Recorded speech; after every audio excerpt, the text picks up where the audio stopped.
Hello, Karmeli minu nimi ja kes mind veel ei tunne, siis olen üks suur toitumis- ja trennihuviline ja siin kanalil ma jagan kõike, mis mind sellega seoses huvitab. Kaasa arvatud põnevaid retsepte ja oma lemmikretsepte, aga ka kõike muud näiteks reisimisega seotud. Ja täna mul ongi plaanis siuke asi, et ma teen endale, täna midagi uut ei ole, teen endale lihtsalt kanapastat, sest mul on päris palju asju üle jäänud ja samal ajal räägin ühte väga põnevat reisilugu, mida ma oleks pidanud juba väga ammu rääkima, sest et minu kanalil on tegelikult üks varasem video, kus ma pakin kohvreid Bahreini reisi jaoks. Bahrein on üks pisikene saareriik Saudi Araabia kõrval.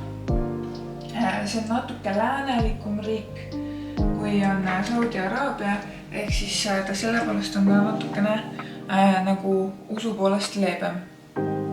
Aga miks me sinna üldse läksime, oli sellepärast, et minu elukaaslasel oli Rotaxi maailmameistrivõistlused, see on siis kardispordis.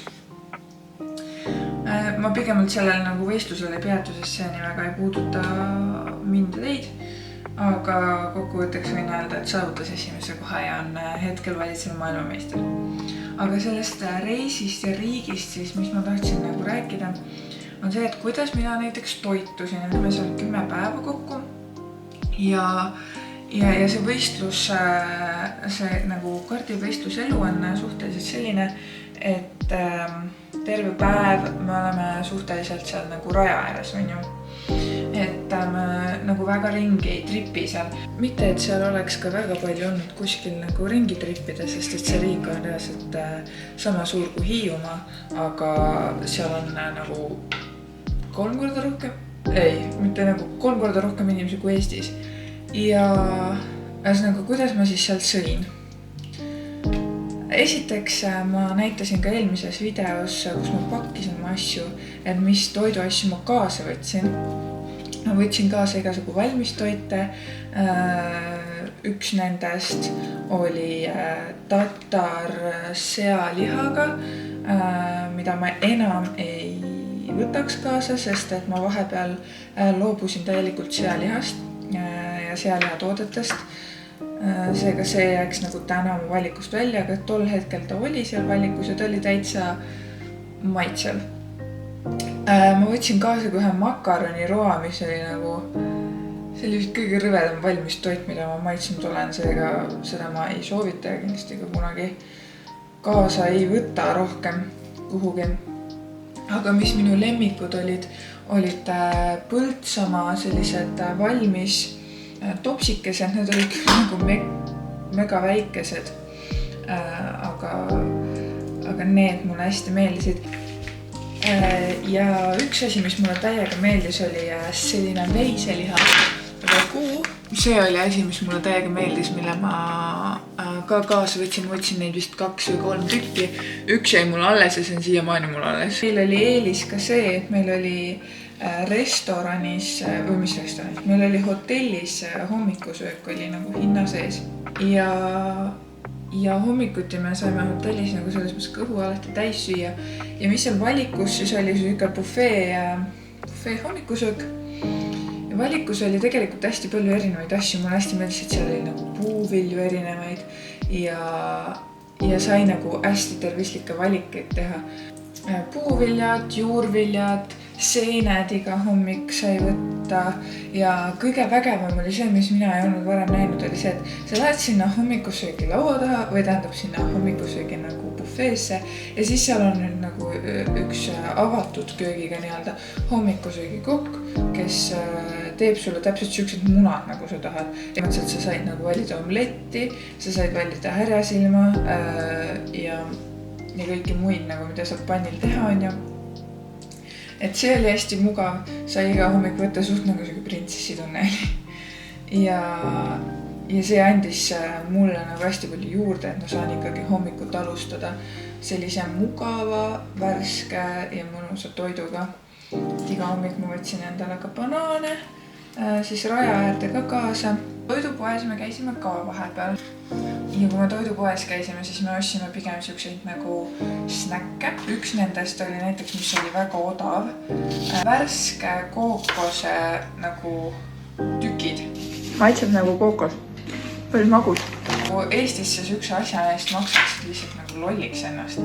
Toidust siis nii palju, aga mis seal riigis koha peal oli hästi soe.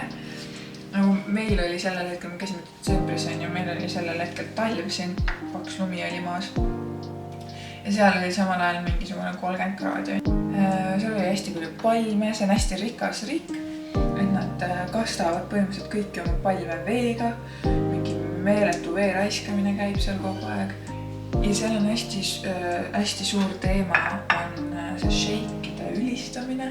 Ehk siis põhimõtteliselt igal pool, igal tänavanurgal on need sheikide pildid. Samas nad üritasid ka seal ikkagi mingit jõule pidada ja siis neil oli kõik nagu päris palju palmipuud ja sellised asjad olid kaunistatud LED-ribadega, mis olid kõik loomulikult Bahreini värvides. Bahreini värvid olid siis nagu punane ja valge ja neil oli hästi see nagu riigi ülistamine. Igal pool olid need lipud nagu maanteel, olid ka igal pool need lipud. Et hästi siuke, ma ei tea, Eestis sa ei kujuta ette, et sa sõidad mingi Tallinn-Tartu maanteel ja siis nagu iga 10 meetri tagant on suurelt Eesti lipp kuskil lehvimas.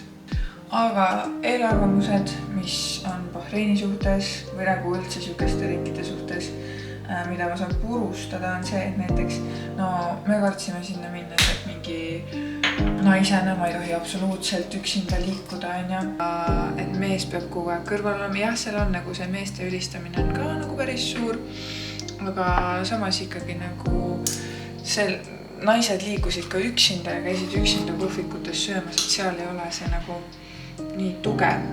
Moodi hoiatati, et ei tohi mitte kuskil pildistada ega filmida, sest et selle eest nagu võib vangi minna, on ju. Seepärast, et seal nagu kohalikud üldse ei armasta seda pildistamist ja filmimist. Ja siis ma läksin sinna nagu täiega hirmus, et appi ma ei tohi mitte midagi teha. Reaalsuses oli see, et väga mitte kedagi ei huvitanud. Teistes Araabia maades kindlasti huvitaks ja kindlasti oleks see mingi teema, aga seal küll ei olnud. Aga mul sai see kanasegu valmis, ma panen pasta keema ja panen pannile, praen ära ja eks ma siis näitan mükada. Editor Karmeli siin, ma unustasin tegelikult seal videos rääkida veel seda, et me käisime ühes väga ägedas pubis söömas, kus ma ei söönud just kõige tervislikumat valikut, mingit Ameerika stiilis carbonara pastat ja siis ja teised sõid mingid hunnikus mingit liha ja mingit stuff ja see kõik oli väga maitsev tegelikult. Ja teine asi oli see, et seoses selle võistlusega oli siuke avapidu, kus olid nagu mega ägedad mingid esinejad ja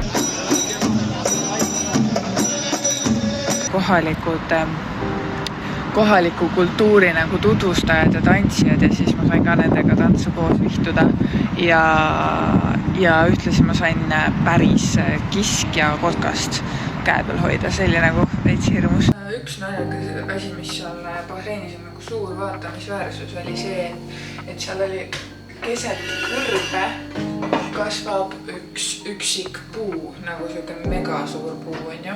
Ja see pidi eriline olema selle poolest, et et ta kasvab keset kõrbe, ehk siis keegi ei kasta teda, ta ise looduslikult kasvab ja keegi ei tea, kust ta vett saab, on ju. Ja me läksime seda vaatamisväärsust, seda kõige suuremat vaatamisväärsust vaatama selle pondiga, et seal nagu, et see on lihtsalt naljakas vaatepilt, et kõrb nagu igal pool, kui silm ulatub, on kõrb ja siis on üks puu. Mis aga välja tuli, oli see, et kui me sinna kohale jõudsime, siis olid inimesed sinna mingisugused laagrid püsti pannud enam-vähem. Et mõned inimesed, vaesemad siis, elasidki seal mingites telkides, nii palju rahvast. Reaalselt inimesed olid seal mingite eeslitega ja suurte hobustega ratsutasid. Mingid vennad kaklesid seal, mingid vennad sõitisid mootorratastega, me jäime kõrbesse autoga kinni, mida ma oleks tahtnud väga filmida, sest et see oli mu esimene kogemus kõrbesse autoga kinni jäämisest. aga ma olin see, kes pidi aitama autot välja lükata ja ma ei saanud seal filmima hakata. Et ma ei tea igatahes, mis seal toimus, aga väidetavalt 2 aastat tagasi, kui mu elukaaslane oli seal käinud, siis väidetavalt seal oligi see inimtühjus, mida me siis nagu otsima läksime, aga noh, seekord ei olnud.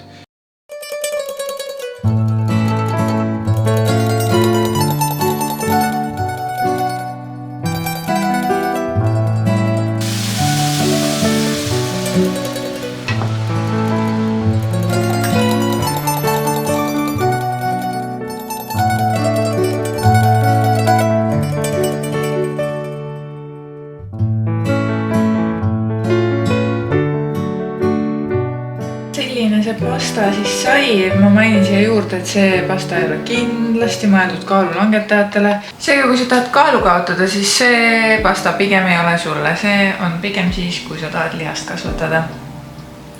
Aga ta siuke sai ja üks asi, mis mul jäi veel rääkimata Bahreiniga seoses, on see, et me käisime seal ka ühel väga ilusal, meeletul ilusal rannal. Ja seal oli siuke huvitav süsteem, et seal pidi nagu küll maksma 4 eurot umbes, 2 kohalikku siis. Hea süsteem oli selle poolest, et nad andsid sulle nagu vautšerid. Nende vautšeritega sa said osta sealt rannabaarist endale mingisuguseid võileibu või vett või mis iganes. Ehk siis sa põhimõtteliselt ikkagi ei maksnud selle ranna eest, vaid sa said kasutada nagu nende kohalikku baari.